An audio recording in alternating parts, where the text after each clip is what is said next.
Welcome to the deep dive. Today we're really going into the sources you shared with us on Coursera Inc. That's ticker COUR. Yep, diving deep. Exactly.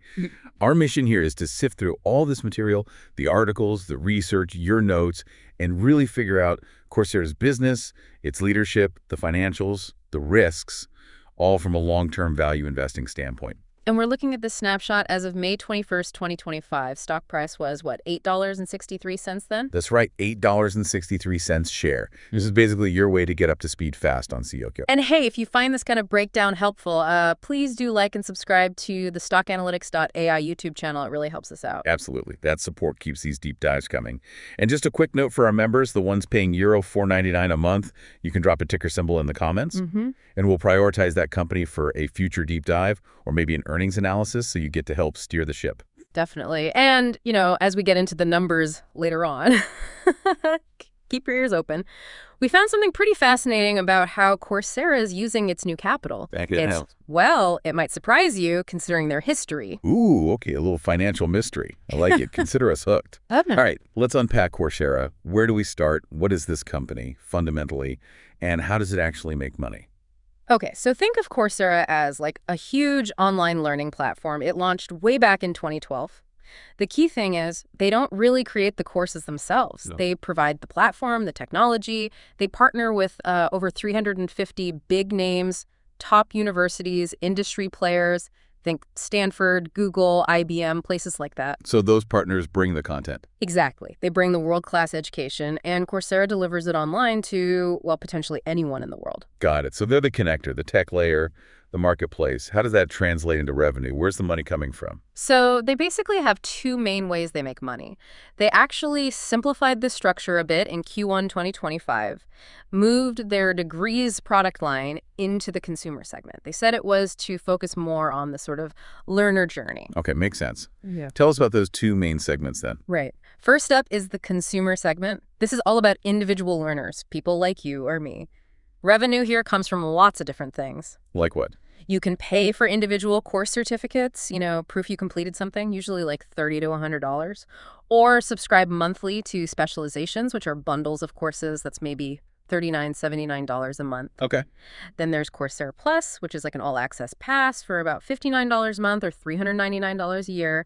Gives you access to thousands of courses.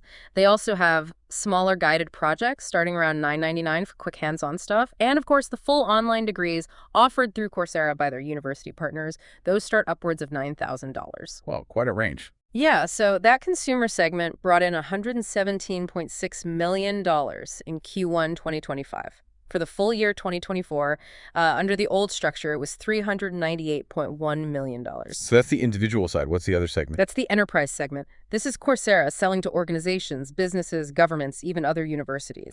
For upskilling employees or citizens. Exactly. Upskilling, reskilling. They partner with over 3,800 businesses now, including more than a quarter of the Fortune 500. The cost there is roughly $400 per employee per year for the business plan. And how's that segment doing? In Q1 2025, it brought in $61.7 million. For the full year 2024, it was $238.9 million. And that strategic shift, moving degrees into consumer, you said it was about the learner journey. Yeah, that's how they framed it on their earnings call. The idea is a learner might start with a free course, then maybe get a certificate, then do a specialization, maybe a master track certificate, and eventually perhaps a full degree. All on the same platform. Right. So putting degrees under consumer helps them focus internally on, guiding that individual learner along that path and maximizing their lifetime value on the platform. That logic follows. So beyond just the segments, what kinds of actual learning products do they offer? It sounds like a lot. It really is a broad offering. You've got individual courses, many you can audit for free. Then specializations, bundles of courses. They had over 875 of those in 2023. Professional certificates are a big focus now. Job-ready skills. Exactly. Often co-developed with companies like Google or Meta. They added nearly 40 new ones in 2024, heavily focused on AI, data science, tech skills, then the full degrees we mentioned. Coursera Plus gives access to over 10,000 different items, guided projects for quick skills, and master track certificates. Those are interesting. They're like chunks of degree programs that can sometimes count for academic credit later. So something for pretty much everyone, from just curious to getting a full degree. Given that breadth, how big are they? Where do they sit in the market? Oh, they're definitely one of the giants globally. The scale is pretty impressive. As of March 31st, 2025, they reported 175.3 million registered learners. Wow. Yeah, up from 168 million just at the end of 2024. That's a massive user base. Over 7,000 courses and other learning items on the platform. Their market cap back in May 2025 was around $1.4 billion. That scale is a big deal. Gives them brand recognition, tons of data, helps drive those network effects. Their mission statement is to provide universal access to world-class learning. How does that translate into value for learners and partners? Well, for learners, it's about getting flexible, relatively affordable education that's actually relevant for jobs from brands people trust, democratizing access to top-tier learning, especially in hot areas like AI, aiming for career boosts. And for the universities and companies. For them, Coursera is the platform and the global reach. It lets them efficiently upskill their people, educate citizens, or deliver their own online programs effectively. Seems like a solid value prop on both sides. But I noticed something in the notes about a net retention rate for enterprise customers. That seemed like a concern. Yeah, that's definitely a metric to keep an eye on in the enterprise segment. NRR, net retention rate, basically tracks revenue from your existing paid enterprise clients over a year, including upsells, downgrades, and churn. And it was going down. It was 91% in Q1 2025. That's down from 94% the year before, Q1 2024. And it had dipped even lower to 87% in Q4 2024 because a few big contracts didn't renew. So there's some volatility there. What does a declining NRR like that signal? 91% isn't terrible, but the trend isn't great. Right.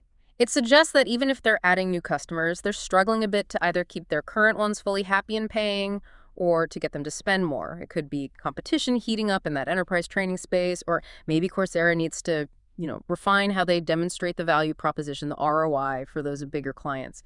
It's definitely an area needing attention. Okay, so wrapping up the basic business understanding, Coursera connects that massive learner base, 175 million plus, with content from top partners. They make money from individuals via consumer offerings and from organizations via enterprise licenses. Key challenge seems to be converting free users and keeping those enterprise clients growing their spend. That's a good summary. All right, let's zoom out a bit. What about the industry Coursera operates in, the whole online education space? What's that environment like? It's incredibly dynamic and growing really, really fast. The overall edtech market, including things like smart classrooms, is projected to basically double between 2025 and 2029. We're talking numbers like $214 billion going to over $445 billion. That's like a 20% compound annual growth rate. Wow, 20% CAGR. That's huge. Yeah, and e-learning services specifically show similar, maybe even more explosive projections out towards 2034. What's driving that kind of growth? Several big forces. Probably the biggest is just the massive global need for upskilling and reskilling. Technology changing jobs so quickly. One estimate suggested nearly 60% of the global workforce will need significant retraining by 2030. 60%. Yeah. And AI is a huge part of that, both causing the need for new skills and potentially being a tool to deliver personalized learning. Then you have micro-credentials, alternative credentials. They're becoming much more accepted. Like badges and certificates instead of full degrees. Exactly. That market segment alone is projected for significant growth. Plus, you've got mobile learning becoming standard and the use of data analytics to try and improve learning outcomes. It's a powerful mix of trends. So a really fast-growing market, driven by pretty fundamental changes. Sounds like a great place to be, but I bet it's crowded. What's the competitive landscape? Oh, it's definitely crowded, highly competitive, and pretty fragmented. You've got major players like edX, they're part of 2U, now also focused on university partnerships, maybe historically a bit more academic. Then there's Udemy, which is more of a giant marketplace model. Huge number of courses, often at lower price points. And LinkedIn Learning, which is strong in professional development, leveraging, the whole LinkedIn ecosystem. So how does Coursera stand out in that crowd? What makes them different? Their main angle is really those prestigious partnerships, getting content and credentials directly from Stanford or Google or IBM that carries a certain weight, a level of brand trust, and maybe perceived quality that's different from a pure marketplace. The brand halo effect. Exactly. Plus, they offer accredited credentials, structured learning paths all the way up to degrees, and they keep that free auditing option on many courses, which lowers the barrier for people to just try things out. What about regulations? That must be complex in education. It is. Operating globally, offering degrees. You're dealing with accreditations, state authorizations, consumer protection laws.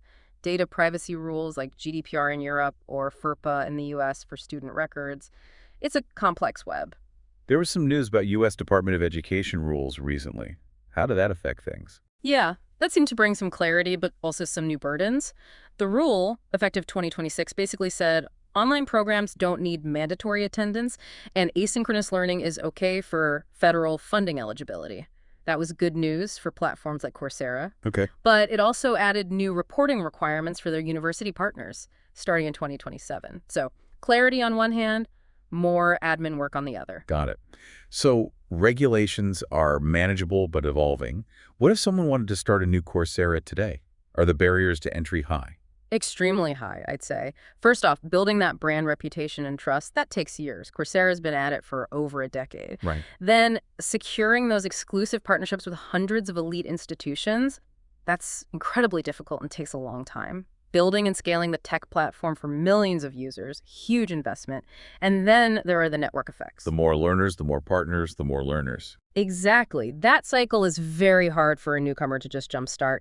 Plus, you still have to navigate all the regulations and compete head-to-head with established, well-funded players.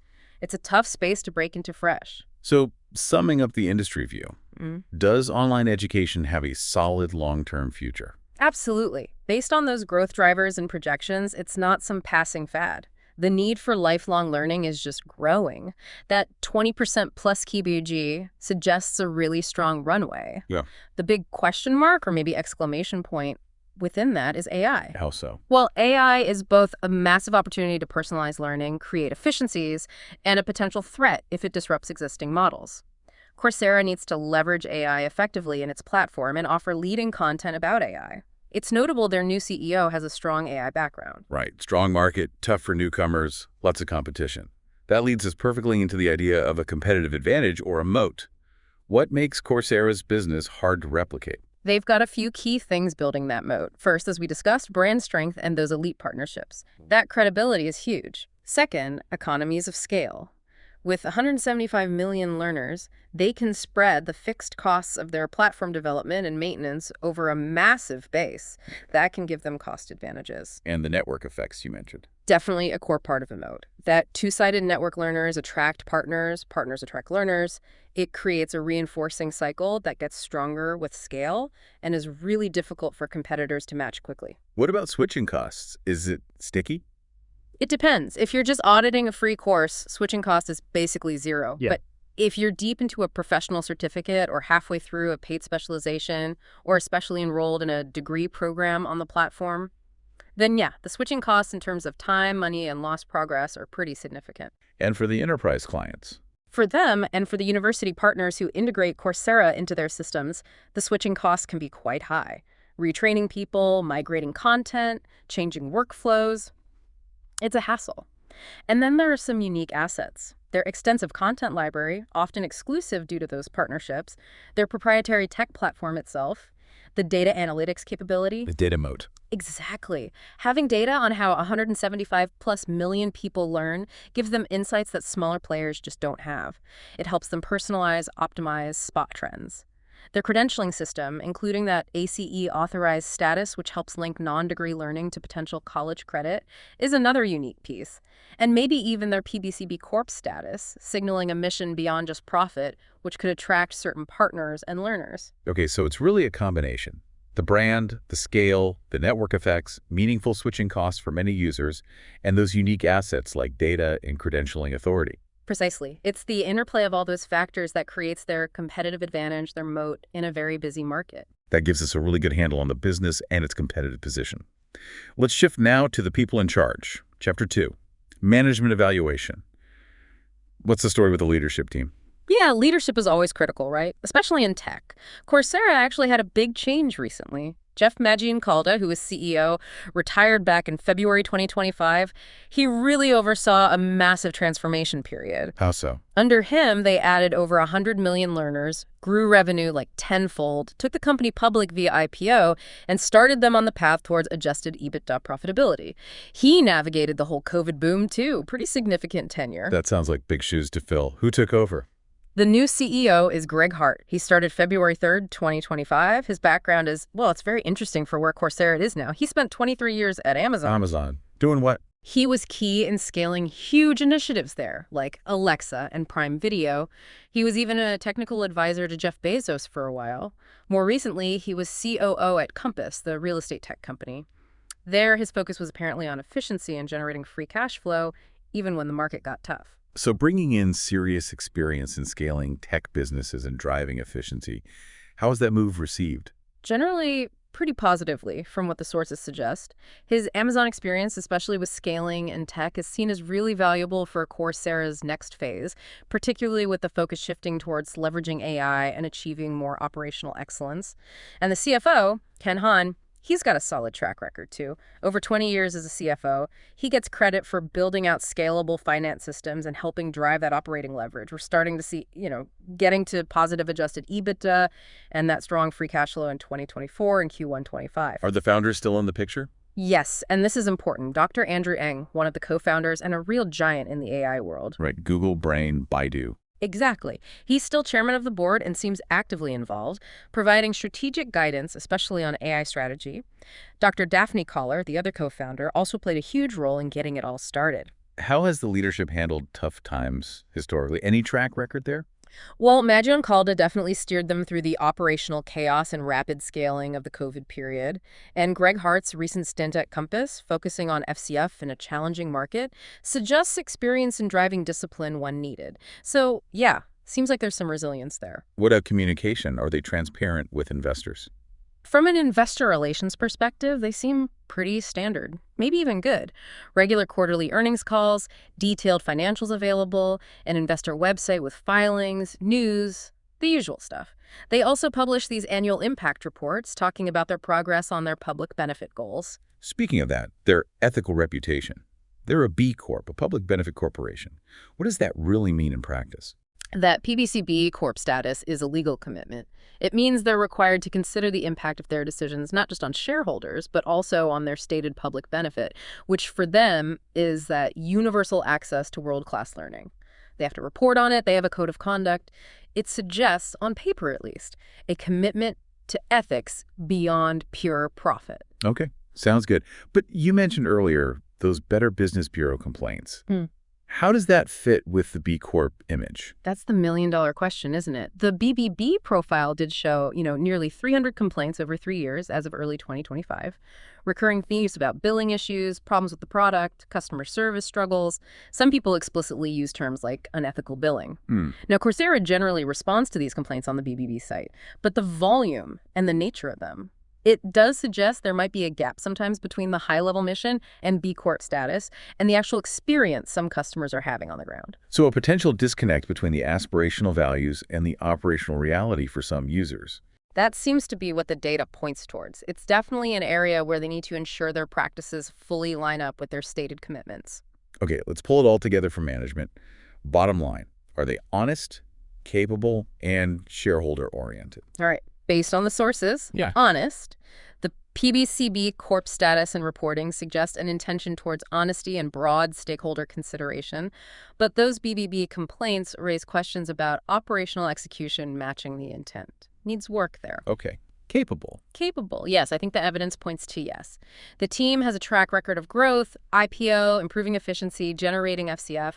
The new CEO brings really relevant scaling and AI expertise. They seem well equipped for the challenges ahead. And shareholder-oriented. Shareholder-oriented. As a public company, they definitely have that responsibility. Actions like share buybacks, they authorized $95 million, bought back some shares that's shareholder-friendly, helps offset dilution from stock compensation. Their focus on growth, profitability, and FCF aligns with creating shareholder value.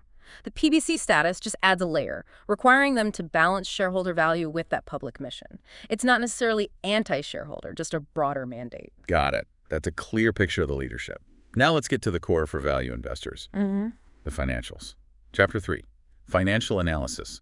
What did the numbers look like around May 2025? Okay, let's crunch the numbers. Share price was $8.63. Market cap around $1.39 billion. Now, profitability, On a standard GAAP accounting basis, they're still losing money. So a traditional trailing PE ratio isn't meaningful. But analysts expect profit eventually. Yeah, that's why you see forward PE estimates often in the 20-25 range based on projections. How's the top line, the revenue been doing? Revenue hit $694.7 million for the full year 2024. That was 9% growth over the previous year, but in Q1 2025, revenue was $179.3 million, which was only 6% growth year over year. So growth is slowing down. Yeah, their own forecast for full year 2025 was $730 million. The middle of that range implies only 4 or 5% growth over 2024. That deceleration is definitely something investors are watching closely. Okay, so slowing growth. What about the bottom line? Yeah. Making money yet? Still showing GAAP net losses, as I mentioned, but and this is important, those losses have been getting smaller over the last couple of years. And if you look at margins, GAAP gross margin is actually improving. It was 53.5% in FY24, up to 54.6% in Q1 25. Operating and net margins are still negative, but also trending in the right direction, less negative. Right. GAAP losses aren't ideal for value investors, but you hinted earlier about cash flow being different. This is where it gets interesting and maybe more positive. Even with those GAAP losses, they are strongly positive on adjusted EBITDA. That was $41.5 million in FY24, a 6% margin. And it jumped to $18.7 million just in Q1 2025. That's a 10.4% margin. What? Adjusted EBITDA. Okay. But the really big story is free cash flow, FCF. That's been growing significantly. It went from just $7.9 million in all of FY23 to $59.3 million in FY24. And then in Q1 2025 alone, they generated $25.3 million in FCF. That's 40% growth from Q1 the year before. Wait, hang on. How can they lose money on a GAAP basis but generate that much positive free cash flow? That's a super important distinction. GAAP net income gets reduced by a lot of non-cash expenses. For Coursera, the big one is stock-based compensation. That was over $108 million in 2024. So it's an expense on the books, but not actual cash going out the door. Exactly. It reduces GAAP earnings, but the company isn't actually spending that cash. Free cash flow looks at the actual cash generated from the core business operations after accounting for capital investments. So positive FCF tells you the underlying business is generating cash, even if the accounting rules make the final bottom line look negative because of things like stock comp. Okay, that makes sense. FCF shows the real cash generation. What about debt? Are they loaded up? Not at all. Their balance sheet looks really strong from a debt perspective. Very little financial debt, just about $3.1 million at the end of 2024. Their debt-to-equity ratio is tiny, basically zero. All right, so first take on financials. Not GAAP profitable yet, but losses are shrinking. Balance sheet is strong, lots of cash, almost no debt. And critically, they are generating positive adjusted EBITDA and substantial, growing free cash flow. Suggests the core operation is getting healthier financially. That's a good way to put it. The cash generation picture is much better than the GAAP net income picture. Let's dig into that stability more. Yep. Are those earnings consistent or volatile? And that debt situation? Well, the GAAP losses have been consistent, but consistently getting smaller since 2022. If you look at the non-GAAP earnings per share, or just the FCF trend, which reflect operations more directly, you see a pattern of positive and generally increasing result over the last 5 quarters or so. That shows operating leverage is starting to work revenue growth, even if slowing is dropping more to the cash flow line. And they don't pay dividends, right? Yeah. Still reinvesting. Correct. No dividends paid, none expected anytime soon. They're plowing that cash back into growth. And the debt, still minimal. Yep, very minimal financial debt. That $3.1 million is nothing compared to their cash pile, which was over $726 million at the end of 2024. That gives them a ton of financial stability and flexibility. Low risk from debt. How are they managing day-to-day finances, working capital? Well, it's healthy. Their current ratio is strong, over 2.5, meaning plenty of liquid assets to cover near-term bills. They even seem to be getting better at collecting receivables, which helps cash flow too. Okay, now for that hook you teased. Yeah. How effectively are they actually using all this capital they have and generate? Growth companies sometimes burn through cash inefficiently. What about Coursera's return on investment? You're right. Historically, if you looked at traditional GAAP-based return on invested capital, ROIC, it would have been negative, suggesting past spending wasn't, generating returns above their cost of capital yet. But here's that fascinating number from the sources. Guru Focus calculated Coursera's one-year return on invested incremental capital, ROIC, for the quarter ending March 31st, 2025. And it was an astonishing 83.64%. 83.64%. That's incredibly high, especially compared to negative historical returns. What does that specific metric, the incremental return, actually tell us? It's a really critical distinction. ROIC looks specifically at the return generated by the new money, the incremental capital invested in the business over just the past year. That huge 83.64% suggests that while maybe the heavy initial spending to build the whole platform and scale up wasn't immediately super profitable, the investments Coursera has made more recently are proving to be extremely productive from a cash generation standpoint. So it's like they've learned how to spend money much more effectively in the last year or so. That's exactly what that high ROIC strongly implies. It's a very positive signal about improving capital allocation efficiency and better operational execution on their recent initiatives. Okay, putting the financial stability picture fully together. GAAP earnings still negative, but improving trend. Underlying operational profitability, measured by non-GAAP EPS and especially FCF, shows increasing stability and growth. Absolutely, and no excessive debt. Balance sheet is rock solid with cash. And that high ROIC suggests recent investments are paying off handsomely. That's the story the numbers seem to tell. Improving operational health, strong balance sheet, and very promising returns on recent capital deployment. We have a really solid understanding now of the business, management, and the financials. Let's move to Chapter 4, Market Sentiment. How does the market, how do investors feel about Coursera right now? It's definitely a mixed bag. You've got some definite optimism out there. People pointing to the recent strong results, calling it great momentum. Some argue it's undervalued given the huge user base, the premium partnerships, its role in a growing market. But there's a cautious side, too. Oh, yeah. Others are much more hesitant. Concerns focus on that slowing revenue growth, potential pressure on profit margins, and the big one, how generative AI might disrupt Coursera's whole model. You see analysts like Bank of America with an underperform rating, or Goldman Sachs who downgraded earlier partly because of AI worries. That caution is definitely present.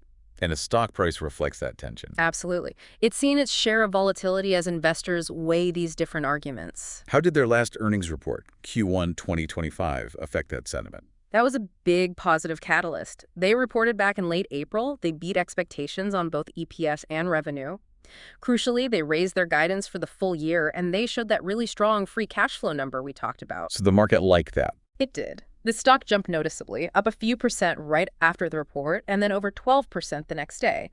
It showed that good execution and improving financials can, at least for a time, overshadow some of those broader concerns. Several analysts maintained buy ratings or even raised their price targets after that report. And don't forget the leadership change earlier in the year. Bringing in Greg Hart with his Amazon scaling and Compass efficiency background, that was generally seen as a positive signal by investors looking for better execution. So given this mixed sentiment, but maybe improving slightly after Q1, where do analysts' price targets stand? The targets reflect that mix. Average targets from places like TipRanks were around $9.78. FinViz had it around $9.62, both suggesting, some modest upside from that $8.53 price in May. But the range among individual analysts was pretty wide, some down at $7, others up at $12 or more. Lots of disagreement on valuation. What about short interest? Are lots of people betting against the stock? It was moderate. Around 4 to 4.5% of the shares available for trading were sold short. That's maybe 3 or 4 days worth of average trading volume to cover those shorts. It's not super high, doesn't scream extreme bearishness or imminent short squeeze. Options activity seemed pretty normal too. Okay, so summing up market sentiment. Mixed, leaning towards moderate buy among analysts, but very sensitive to actual results like the Q1 beat. AI impact and the growth rate seem to be the main points of debate. That captures it well. Cautious optimism maybe, with execution being key. Let's turn now to Chapter 5, Ownership Structure. Who actually owns Coursera stock, and why should we care? Ownership matters, yeah. It tells you about investor confidence, can influence governance.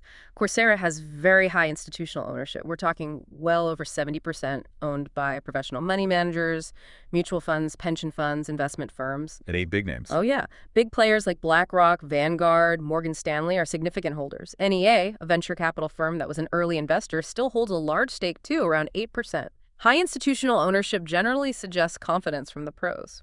Is ownership concentrated among just a few holders? It's fairly concentrated. The top 10 shareholders control about half the company, and the top 25 own roughly two-thirds. This means the buying or selling decisions of a relatively small group of large institutions can definitely move the needle on the stock price. Insider ownership is also pretty significant. Depending on how you measure it, figures range from maybe 17% up to over 30%. Co-founder Andrew N. holds a substantial chunk himself, over 4.4%. That's generally seen as a good thing, aligns management and founder interests with creating long-term value. How does that B Corp PBC status play into governance? It's a formal part of their governance. The board is legally required to consider that public benefit mission alongside shareholder value. They have to report on it. The board itself has founders, investor reps like NEA, and independent directors. So the PBC status adds a layer to the typical governance influenced by high institutional and insider ownership. Okay, understood. We've covered the business, management, financials, market view, and ownership.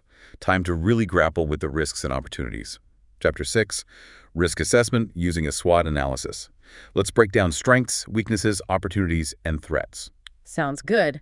Let's kick off with strengths, the internal positives. We've hit these, but to recap, strong brand and those elite partnerships, huge learner base driving scale and network effects, an extensive and diverse content library, especially strong in AI now, the scalable tech platform, their comprehensive credentialing system with ACE status, experienced leadership with a new CEO's relevant background, and critically, that positive free cash flow and strong balance sheet. Got it. Now, the flip side.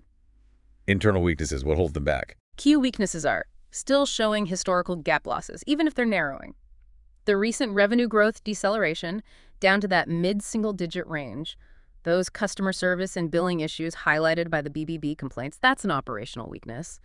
The declining enterprise NRR, that 91% number, the ongoing challenge of converting free users to paying customers effectively, and fundamentally, their dependence on partners for the actual course content. Moving outside the company, what are the opportunities? What tailwinds could help them? Right, the external positives. The biggest is just the huge, fast-growing edtech market, that 20% plus growth, driven by the massive need for upskilling and reskilling globally.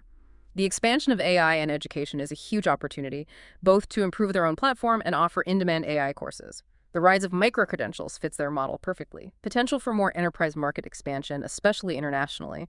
And the sources mentioned they might be looking at strategic M&A acquisitions to maybe boost growth. Makes sense. And finally, the external threats. What Yeah. challenges come from outside? The threats are real. Intense competition from lots of different players in a fragmented market. Rapid technological change, especially AI disruption, is a constant threat. The evolving regulatory landscape always brings compliance risks and costs. Macroeconomic headwinds could squeeze spending on education by both individuals and organizations. Maintaining good relationships with all those crucial partners is vital and could be threatened. And then broader geopolitical risks and things like trade policies, tariffs, those are external threats too. You mentioned tariffs. One of the sources specifically discussed potential effects of U.S. tariffs from 2025. How could tariffs actually hurt a mostly digital company like Coursera? Yeah, it seems indirect, but the sources suggested potential impacts. The analogy was to digital payment firms being hit by hardware costs. Yeah. If the U.S. puts tariffs on imported tech components, servers, cloud hardware. Stuff Coursera needs for its infrastructure. Exactly. That could raise their operational costs. Maybe not dramatically, but it's a potential headwind. What else? Think about the users. If tariffs make laptops, tablets, other devices more expensive, that could hit the affordability of online learning, especially for price-sensitive learners or institutions. There could also be indirect cost increases if Coursera's own software or cloud providers face higher hardware costs due to tariffs. And potential supply chain disruptions for tech components could cause delays or issues. What about the broader economy? Tariffs can fuel inflation, right? That puts pressure on budgets, university budgets, government training budgets, individual household budgets. Less money available might mean less spending on services like Coursera. Plus, trade tensions can create stock market volatility, hurting university endowments, and could even lead to more scrutiny on cross-border data flows, which is tricky for a global platform. And there's always the risk of other countries hitting back with retaliatory tariffs on digital services. So even though they sell digital learning, tariffs could still bite through higher tech costs, reduced affordability for users, broader economic strain, and potential international trade friction. That's the gist of the risk outlined in the sources. Less direct than for a car maker, maybe, but still a factor to consider. Okay, we've covered a lot of ground. We're at Chapter 7. Conclusion. This has been a deep dive based purely on the sources you gave us. How do we wrap this up? What's the overall picture of Coursera as a potential investment, looking through that value lens as of May 2025? Well, Coursera is clearly a major force in a market with powerful long-term growth trends behind it. But for a value investor, it's definitely a complex case. On a plus side, they've built a really strong foundation. That brand, the scale, the partnerships, the network effects are real advantages. Their balance sheet is solid, lots of cash, little debt. And most importantly, they're now generating significant and growing free cash flow. And the leadership seems capable. Yeah, the leadership seems focused on the right things. Innovation, efficiency, leveraging AI. The financials are moving in the right direction, with narrowing gap losses and positive FCF and adjusted EBITDA. But there are definite challenges and risks, too. Absolutely. The slowing revenue growth is a big one. Competition is fierce and constant. AI is both a huge opportunity and a potentially massive disruption they have to navigate perfectly. And those operational issues, like customer service complaints and the weaker enterprise NRR, need fixing. Plus all the external risks, macro factors, regulations, potential tariff impacts. So for a value investor, it's a balancing act. Appealing aspects versus significant concerns. Precisely. The moat, the market growth, the improving cash flow, that high ROIC, those are appealing. But you have to weigh them against the historical losses, the intense competition, the AI uncertainty, the slowing top line.